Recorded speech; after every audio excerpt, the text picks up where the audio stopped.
आज हम डॉक्टर राजेंद्र सिंह जी से बात करेंगे। डॉक्टर साहब, आपका स्वागत है। कि आपसे कुछ पूछना चाहते हैं कि बच्चों की दृष्टि ऐसे कैसे बने कि वो सही को सही जाने। दूसरा ये है कि दूसरों में दोष ढूंढने की बजाय अच्छाई को बच्चे कैसे ढूंढें। सभी को नमस्कार। दो क्वेश्चन आए हैं। पहला ये है कि ऐसी दृष्टि बच्चों की कैसे बने कि वो सही को सही जाने। और मैं श्री रविशंकर को पढ़ रहा था। उन्होंने एक जगह कहा कि अर्जुन से श्री कृष्ण ने कहा कि भाई मैं तेरे बहुत साथ हूं, मेरे सबसे नजदीक हो आप, ज्यादातर आपके साथ रहता हूं, लेकिन आप कुछ प्रश्न पूछते ही नहीं हो, कुछ डाउट करते ही नहीं हो।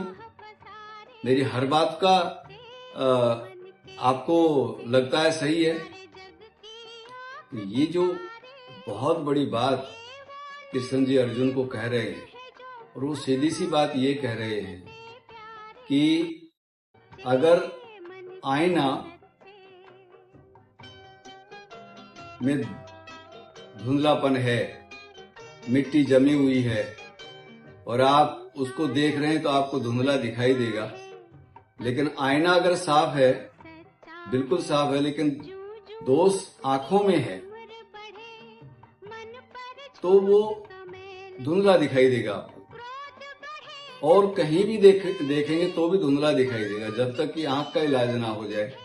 आमतौर पर क्या होता है, दृष्टि में प्रॉब्लम होती है और देखते हम साफ हम शीशे को करते हैं। हमने बच्चों को विशेष रूप से इस बात को दिखाना है कि बेटा इस जिंदगी में आप अपनी दृष्टि को ठीक करें, आप अपने आप को ठीक करें। और इसका सीधा सा अर्थ यह है, अच्छी किताबें पढ़ें, अच्छे लोगों के विचार सुने, मनन करें, तो लगेगा कि दूसरे में दोष की बजाय आप उसमें अच्छाइयां ढूंढेंगे।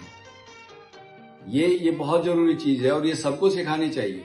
नहीं तो आज की युवा पीढ़ी, जिनको कि इस पहले की युवा पीढ़ी जो पीढ़ी है, इसमें जो कुछ ये समझो कि 60, 70, 75 की उम्र के हो रहे हैं, उन्होंने जो संघर्ष किया वो संघर्ष बच्चों को नहीं मालूम है।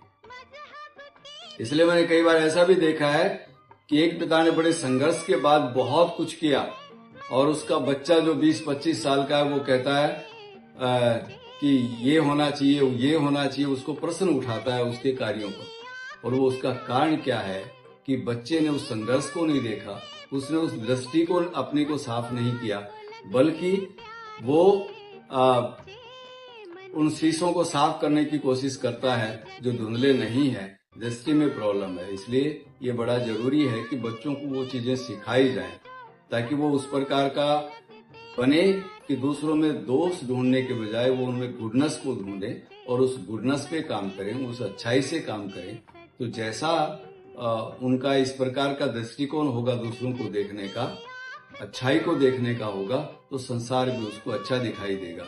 इसलिए ये प्रयास हम सभी एजुकेशन इंस्टीट्यूशंस ने, सभी पेरेंट्स ने, सभी टीचर्स ने, सभी आसपास बच्चों के रहने वालों ने देखना होगा कि बच्चों की जो सोच है, वो दृष्टि है, वो विचारवान बने वो, और वो दूसरों में दोष ढूंढने की बजाय उनमें अच्छाइयां ढूंढे। तो ये मैं संदेश आप सभी बच्चों को देना चाहूंगा, और सभी पेरेंट्स को भी, और सभी स्कूल्स को भी, ऑनर्स को भी, जितने भी हैं हमारे टीचर्स हैं, गुरु हैं, आसपास के लोग हैं, सब इस प्रकार का जरूर देखें कि वो शीशे को साफ करने के बजाय दृष्टि को साफ करने का तरीका बताएं। धन्यवाद।